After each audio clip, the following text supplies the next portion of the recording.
Com a palavra, a deputada Natália Bonavides. Obrigada, presidente. Bom dia, ministro. No meu estado, Rio Grande do Norte, tem um município que é histórico para a educação brasileira.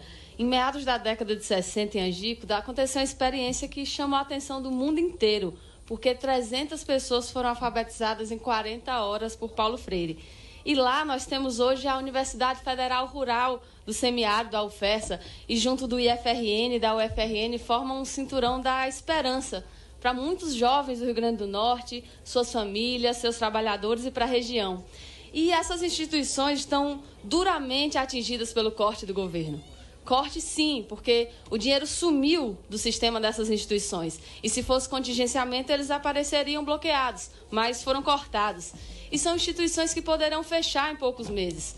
O corte enseja a demissão de mais de 1.500 terceirizados da UFRN, cujo serviço o senhor sugeriu de forma debochada nessa semana que fossem substituídos pela mão de obra gratuita dos estudantes.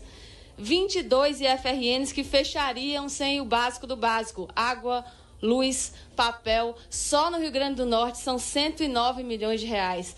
E é por isso que acontecerão manifestações enquanto os cortes não forem cessados, porque ninguém é idiota, para usar as palavras do presidente, para ficar assistindo a esse tipo de sucateamento acontecer. E os fundamentos apresentados para os cortes são totalmente contraditórios e não se sustentam. Um dos fundamentos foi a destinação de valores para a educação básica, mas os dados demonstram o contrário. O corte na educação básica foi de 2,4 bilhões. E o mais novo fundamento é, na verdade, uma chantagem. É o verdadeiro toma lá da cá. Vincula o cancelamento dos cortes com a aprovação da reforma da Previdência, sabendo que a reforma da Previdência sequer geraria algum impacto imediato, ou seja, o investimento da educação virou uma moeda de troca. Uma área estratégica para o desenvolvimento do país virou barganha. E pensar que a primeira retórica foi de que as universidades promoveriam balbúrdia. Ou seja, é um verdadeiro emaranhado de contradições. Paulo Freire dizia que a palavra é a porta de entrada para o mundo. E diante disso tudo eu me preocupo com o valor da palavra do senhor.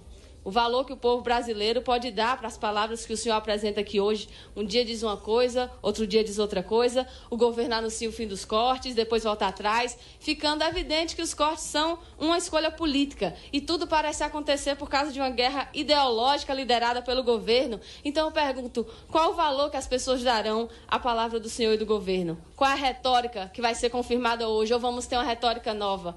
O senhor projeta qual legado para a sua gestão? A desestruturação das universidades, dos centros de pesquisa, dos institutos federais? Ou diante do debate público que foi aberto, é possível que os cortes sejam revistos e quando? Obrigada, presidente.